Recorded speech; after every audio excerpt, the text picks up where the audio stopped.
Mas por aqui, Gomes, nós temos, né, uma situação que está causando uma polêmica. Aliás, é a discussão hoje em qualquer barzinho da cidade, restaurante. Vai falar de política, campanha do voto útil. A campanha do voto útil para lá, a campanha do voto útil para cá. E o que dizem mais? Campanha voto útil. Contra quem e para favorecer quem? Já que não existe registro de pesquisa, né? E nenhuma foi divulgada ainda formalmente, Tonho. O que é que você está achando dessa campanha do voto útil, hein, Tonho? Caio, aproveitando rapidamente, eu não poderia sair hoje aqui e sei que o conjunto de seus ouvintes coadunam com o que eu vou dizer. O Gomes, eu tenho certeza, você, eu desconfio que sim, de me solidarizar com essa figura humana que é José Francisco Reis, né? Ontem você dizia aqui, e o Gomes, de alguns fake news que levantaram para Chico em relação a coisas que Chico teria dito para justificar algumas posições que outros tomaram. E o Chico é aquela figura que não profana, mas que demonstra que está a viver para agradecer a dedicação do povo de Alagoinhas. E olhe qual é a humildade de Chico, que ele não denega daqueles que lhe ajudaram financeiramente, mas ele prioriza o agradecimento daqueles que, em ato de fé, naquele momento de dificuldade de saúde de Chico, levaram as suas orações pela vida e Papai do Céu atendeu. Então, Chico, vai aqui minha solidariedade. Peço que acate meu conselho, não dê resposta àqueles que chafurdam na lama, porque esses a cidade já conhece, né? Vai meu abraço e agradecimento. Sei que ele é seu ouvinte, Caio, é ouvinte e partícipe do programa, mas eu me sairia incompleto hoje aqui do rádio se eu não fizesse essa obrigação cidadã em relação a essa figura, meu amigo, meu vizinho, meu conselheiro Chico Reis. Em relação, Caio, à questão do voto útil, eu também gostaria de fazer um adendo, né? Ontem, quando eu liguei para o rádio para falar dessa questão do voto útil, eu estava no entendimento errado, que você depois corrigiu, que isso tinha sido uma adesão da terceira pessoa que participou com você e Gomes aqui das entrevistas, e não que ele tinha sido o idealizador. Então, para aqueles que costumam ter no cérebro fel e bilis, nada do que eu vou analisar aqui se refere à pessoa, quem quer que seja, nem ao idealizador, nem quem que seja os idealizadores, né? Eu vou falar da figura do voto útil. E ele já vai de encontro, Caio, à ausência de pesquisa. Como você muito bem diz, é muito fácil fazer rádio com você, porque você usa do bom senso, da lealdade e da inteligência, não usa de subterfúgio. Se você tem uma pesquisa a dizer que o voto útil seria contra aquele que tem maior rejeição, já que a maior rejeição é do candidato A, o voto útil tem que dizer que a maioria do povo não quer fulano, vamos votar em outro que tira ele. O voto útil é para tirar quem está na gestão e é ruim, vamos dar uma resposta, mesmo que os outros não sejam bons. Então, sem a pesquisa, a questão do voto útil fica parecendo que é uma atitude de bilis, é uma atitude de fel. Não, eu quero criar uma onda para que as pessoas sigam, tá entendendo? Eu acho que voto útil, antes de mais nada, Caio, se você permite, sim, é um desrespeito àqueles que sabem, aos eleitores daqueles que pelo menos transparecem no momento que não terão chance de vencer a eleição. Porque essas pessoas, antes de defenderem ser prefeito, defendem valores, defendem ideais. Quem há de contestar o que foi que Gilvan fez nessa campanha? Ele tem um público que acompanha, o Jonathan, o Edinaldo, que também esteve aqui, o Radiovaldo, o Joaquim, todos têm seus eleitores que precisam ser respeitados. Você trazer a ideia de voto útil é uma coisa que é um desrespeito àqueles eleitores que, mesmo sabendo das dificuldades, querem trazer o novo, como bem se colocou, durante todo esse período eleitoral, uma coisa nova. Se sair da mesmice, agora se defende saída de mesmice com voto útil naqueles que já estão há tanto tempo aí, então, para mim, isso é coisa para a cidade pequena, de quem tem uma visão de mundo caolha, tá entendendo? Respeito àqueles que defendem o voto útil, mas era muito melhor se dizer, não, eu quero votar em fulano porque eu acho ele o melhor. Não, ele é ruim também, mas só vai ficar 4 anos, daqui a 4 anos eu entro. Então é uma coisa que só na cabeça de jirico Tá acontecendo muito isso me preocupa, Gomes, assim, você votar não no melhor, mas votar no que acha que é o menos pior viável eleitoralmente. Isso existe em segundo turno, né? O que a gente vê em segundo turno. Exatamente, então é uma situação extremamente complicada, Gomes, e é o seguinte, a Alagoinhas vai passar aí 4 anos com dificuldades, a gente tem aí um orçamento com 20 milhões a menos, vem aí 80 milhões, né, do Fundef e Fundeb, a prefeitura pleiteia mais 80, tem emenda aí de 10 milhões para início de uma maternidade, de hospital maternidade. Alagoinhas é uma cidade que tem muita dívida com o seu povo, principalmente os mais pobres, os mais carentes, e aí eu quero me referir especialmente à turma dos conjuntos habitacionais, que lhes foram dado casas, mas não infraestrutura, e aí falta escola, falta posto médico. Gomes, a situação é bastante complicada e a gente vê essa situação, né, de votar no menos pior. Isso, ao meu ver, Gomes, é inadmissível.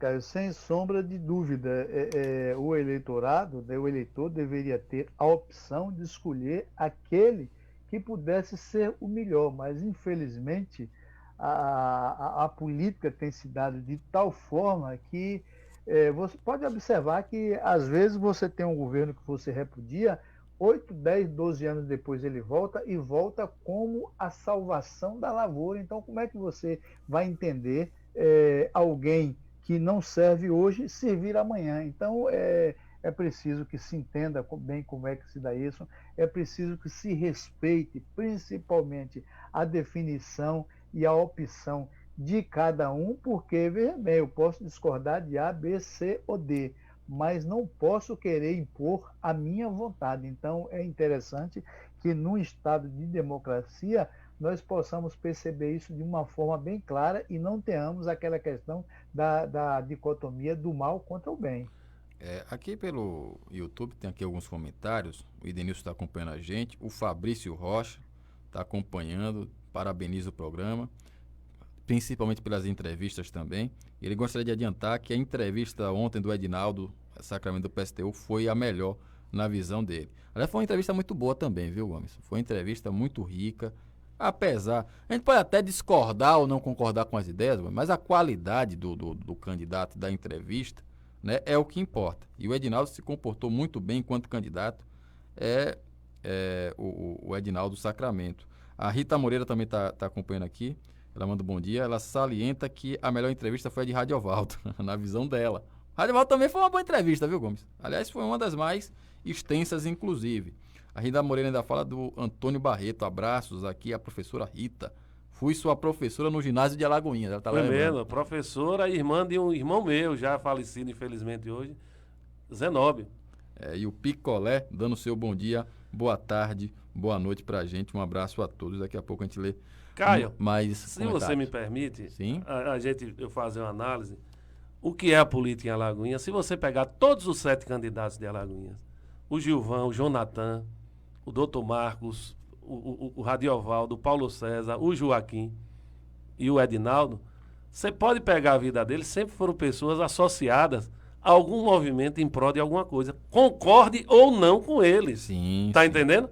Desde o Joaquim do Atlético, o Paulo com o trabalho dos mais carentes, o Radiovaldo a favor dos trabalhadores, o Edinaldo também, um grande sindicalista, tá entendendo? O Gilvão, guerreiro, que eu me lembro de Gilvão no ginásio de esporte, o Jonathan, um rapaz sério, tá entendendo? Dr. Marco, expoente na sua área de atuação. Sim, sim. Então, você vê que Alagoinhas, as coisas não acontecem à toa, não é aquela cidade que de rede ou de gogó se alça um grupo para se lançar candidato a prefeito. Então, há coisas benéficas, muito boas na política de Alagoinhas, que a gente tem cuidado e não ter detrimento. E em relação ao voto útil, Caio, se você pegar a Geórgia aí, o ouvinte precisa entender, eu estou daqui, não estou de frente ao computador, mas pode ter certeza que 1000 votos de diferença lá é quem vai eleger o presidente da República do país da maior potência do Brasil, do mundo. Do mundo. Que é a Geórgia, 1000 votos de diferença. Você já imaginou se lá fossem por voto útil? Aquele candidato, por exemplo, parece que os Estados Unidos pela primeira vez vai ter um senador transexual. Pode olhar que se elegeu por um partido que é desses que não são úteis na visão de quem tem visão caolha da política. Então, as ideias não pode, a eleição não pode, no meu ponto de vista, ficar referendado ao que o Gomes diz, ou bem ou mal, tá entendendo? Tem candidaturas, por exemplo, a candidatura, sem botar valor, como o Fabrício coloca aí, que só de Edinaldo vai trazer, porque ele tem uma visão de mundo, certa ou errada, que é exclusiva dele. Isso. Assim é a de Radiovaldo, assim é a de Gilvan, são todas, quer dizer, e há de se matar isso. E não estou falando de mentor de ideia, eu estou falando da questão do voto útil. Há de se matar essas ideias, quer dizer, o direito dessas ideias aflorarem. É preciso lembrar que lá em 30 a penicilina era tido como um veneno e salvou boa parte da humanidade. Você já pensou se lá dissesse, não, ou a gente leva para cuidar do paciente com chá, ou, ou numa benzendeira, não testa a penicilina? Então essas ideias, essas candidaturas que existem hoje, têm que ser respeitadas, independente do resultado eleitoral. Porque o resultado é consequência do bojo da sociedade, da maioria. Sim. Mas o povo não pode abrir mão de ter seu representante. O negro que vê a causa principal nisso, votar nenhum que possa ser que não esteja na candidatura que ganha a eleição, mas que vai surtir efeito, porque quando se diz, pô, fulano, tal candidato não ganhou, mas teve uma boa performance e é vinculado a tal causa. Então, o próprio governante que ganhar, ele vai olhar com outros olhos, porque vê que a sociedade já começa a despertar para isso. O próprio Bolsonaro, certo ou errado, ganhou a eleição por quê? Porque teve uma bandeira da corrupção que já estava demais. Isso. E também, justamente, a crítica exacerbada à classe, né, política, né, em evidência, porque ele também participava da classe política, mas estava ali escondidinho, né? Era do baixo clero, né? Mas aí conseguiu capitalizar todo esse sentimento aí de repúdio da população à classe política. Hoje é o presidente. Agora, eu não sei vocês o que é que pensam, você, Tonho, e o Gomes, que tem até, né, mais experiência que eu, até devido ao acompanhamento de mais eleições do que eu, mas o que se percebe em Alagoinhas, ao meu ponto de vista, é que embora se fale muito em renovação, mas há um tradicionalismo na mente das pessoas, né, de uma tradição, né, que impede essa renovação. É meio que uma coisa meio que esquizofrênica, né? Você fala, vamos fazer uma renovação, mas a gente percebe que na rua, em quem se fala, não representa renovação nenhuma. É como se fala, né? É o que representa as forças políticas de sempre. Seria aí o PT, o PSD, o DEM, que estão aí já há muito tempo, né? Governando a cidade, aquela coisa toda. E aí eu lhe pergunto, Gomes, né? Como entender o eleitor nesse momento, né? Fica até difícil você fazer uma avaliação, né? Já tem essa dificuldade do coronavírus. Você não sabe quem é que vai para a urna para colocar o voto. Então, eu acho que até qualquer pesquisa registrada, ao meu ponto de vista, já seria alvo de questionamento, né, da sua efetividade enquanto projeção eleitoral por causa dessa questão do coronavírus. Mas, diante de tudo isso, né, como entender o eleitor? A gente está vendo aí realmente um derrame de dinheiro muito grande numa cidade, né, com alto índice de desemprego, né, devido também à crise econômica, e você no meio de um processo político desse, Gomes, né, que é totalmente complicado você fazer qualquer tipo, né, de avaliação de quem possa vencer ou não, mas que de certa forma expõe, né, uma hipocrisia da sociedade, né, que fala em renovação, mas se apega às figuras tradicionais, né? Caio, você pergunta como entender o eleitor. Observe, eu tenho dito isso aqui sempre, que cada um enxerga o mundo conforme a sua miopia ou o seu interesse. E o que é renovação? Às vezes você tem um nome que é jovem, que é novo, que é bonito, né? Mas com ideias extremamente antigas. Então, o que tem acontecido frequentemente na nossa cidade é esse tipo de comportamento. Os interesses têm motivado muito mais determinados grupos, pessoas que nunca participou da política, às vezes se lança pensando não na cidade, mas pensando nos seus interesses. Não vai aqui nenhuma pretensão de lançar especulação com relação a ninguém que está participando desse pleito. Eu acho que as pessoas de bem, não é de bens, de bem, devem participar da política, principalmente para impedir e inibir que os aventureiros e picaretas, né, se apropriem da política. Porque tem gente que diz, eu detesto política, eu não gosto de política. mas acaba sendo mandado justamente por aqueles que gostam e que nem sempre, na sua grande maioria, são os mais indicados para gerenciarem as nossas vidas. Agora, tem outra coisa que me chamou a atenção foi com relação ao patrimônio dos candidatos. Eu, particularmente, acho muito estranho que alguém como o Edinaldo Sacramento, que é um trabalhador, né, viveu a vida toda de salário, seja na Petrobras, seja como professor, ter um dos mais altos patrimônios declarados nessa eleição, onde visivelmente tem candidatos que detêm muito mais patrimônio e um nível de renda visivelmente maior que o de Edinaldo. Então você leva, inclusive, um certo questionamento à seriedade da justiça eleitoral com relação a justamente, né, todas os critérios que são utilizados, né, para que alguém coloque o seu nome à disposição. Né? Como é que você vê essa situação, então? Ô, Caio, nós teríamos que debater vários programas, porque, por exemplo, eu sempre disse aqui, a você, ao saudoso Haroldo, a questão do que é a chaga direito tributário no Brasil, né? A questão tributária. Você imagine, saindo um pouco só para exemplificar, às vezes tem uma casa ali que o cara está pedindo 10 milhões, mas o valor venal nele no IPTU é de 250 mil da área construída. A mesma coisa é a falta de estrutura para a Justiça Eleitoral fazer esse filtro. Porque esse candidato, ele declarou imposto de renda, certo?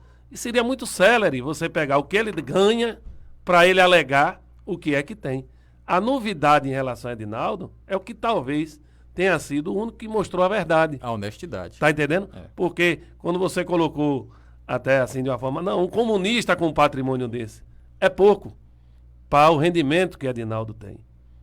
Eu sou colega de Edinaldo e nós temos um salário parecido. Então, Edinaldo é um profissional qualificado, chegou ao topo da Petrobras, tá entendendo? A vantagem é que ele não se aburguesou por ter, assim como o próprio Radiovaldo, como eu, pelo contrário, eles se dedicaram a trazer outros trabalhadores ao mesmo patamar. Então, isso é uma anomalia que vem desde o sistema tributário brasileiro, que foi feito, Caio, aí sim, para prevalecer a força dos privilegiados, tá entendendo? Porque você já viu alguma lei tributária, deputado dar o nome da lei a ele? Tem emenda Tonho Rato, não tem? A emenda Tonho Rato? Tem. Mas ninguém criou, teve coragem de botar numa lei tributária a digital nem o nome dele. É tudo feito às escusas. Se você for pesquisar, é a maior dificuldade para você ver qual foi a comissão que aprovou. Sabe por quê? Porque aí está uma das maiores chagas desse país chamado Brasil. Quem tem pouco paga muito e quem tem muito não paga nada, cara. Então essa é um desdobramento, a sua pergunta que você fez, em relação à declaração de bens. É um desdobramento dessa falta de operacionalidade das estruturas fiscais do país em relação ao patrimônio de todos e o dos políticos mais acentuadamente. Aqui pelo Facebook, o Marley Melo está falando aqui. Bom dia, meus amigos. Essa rádio é uma empresa de excelência, pois tem feito um trabalho de grande relevância, com uma equipe de alto nível em comunicação. Um abraço, valeu, Marley. Aqui pelo YouTube, quem é? O Sérgio Albermas. Olá, bom dia a todos. Ao povo interessa praticar boas ações, não vender nem trocar seu voto por nenhum benefício oferecido pelos maus políticos mentirosos e sanguessugas do poder público. A gente vê a indignação, né, da população, mas infelizmente a gente tem que falar isso, que o dinheiro ainda nessa eleição vai fazer a diferença, né? E a gente não pode nem de certa forma como culpar. Eu sempre digo isso porque para quem está passando fome, necessidade, né, para quem está sem renda, você diz assim, olha, não venda seu voto. Sim, e ele vai morrer de fome, Gomes, vai passar necessidade. Vai para um lado, vai para o outro, ninguém ajuda. Quando chega é o político corrupto, dando dinheiro, oferecendo emprego se ganhar, né? E ninguém sabe se vai dar ou não, mas promete, né? E se você não tem nada, uma promessa já é alguma coisa. Como você chegar para uma pessoa dessa e dizer, não, vá pela consciência, e quando o cidadão ou a mãe de família chega em casa, tá lá os filhos chorando com fome. Infelizmente, é um problema sério da cidade, aliás, do Brasil como um todo, e que infelizmente influencia na eleição. Sou plenamente favorável, Caio, que quem comprar voto aí, se alguém estiver vendendo aí, quiser me vender quiser me pagar pelo meu voto, tranquilamente pode trazer o dinheiro. Agora, só que no dia eu não vou votar nele, principalmente para que ele, esse desavisado, entenda que não se pode comprar a consciência das pessoas. Então, quem tem a necessidade, eu acho que deve receber mesmo. Agora, em contrapartida, não dar o voto a essa pessoa, embora muitas das pessoas que têm a necessidade, às vezes, têm também o sentimento, né, o sentimento do reconhecimento, e Gratidão, acaba né? votando. E acaba votando. E aí o que é que acontece? Como já dizia um político tradicional passado aí, pelo erro de um voto você paga 4 anos. Então aquele que compra o seu voto agora por R$ 100, como diz também as gozações, lhe deixa sem escola, lhe deixa sem educação, lhe deixa sem emprego, lhe deixa aí sem, muito sem, durante os 4 anos. Mastonho, obrigado por sua presença aqui hoje no programa, viu? Pelas suas declarações, pela discussão aqui em alto nível sobre o tema. A gente vai chegando ao fim, mas desde já, nossos agradecimentos, viu, Tom? Quem agradece sou eu, cara. Eu acho que alto nível é uma obrigação em qualquer lugar. E principalmente aqui, né? Porque aqui é um ambiente que tem a digital do nosso Haroldo, esse alagoense fantástico, né? E eu acho que aqueles que costumam se exceder ao adentrar, utilizar os microfones dessa casa, como de todas as casas, tem que, ajudando a sociedade, levar essa semente que Haroldo nos deixou, né? Que é a aposta pelo debate, a aposta pelo contraditório, abrir espaço para todos.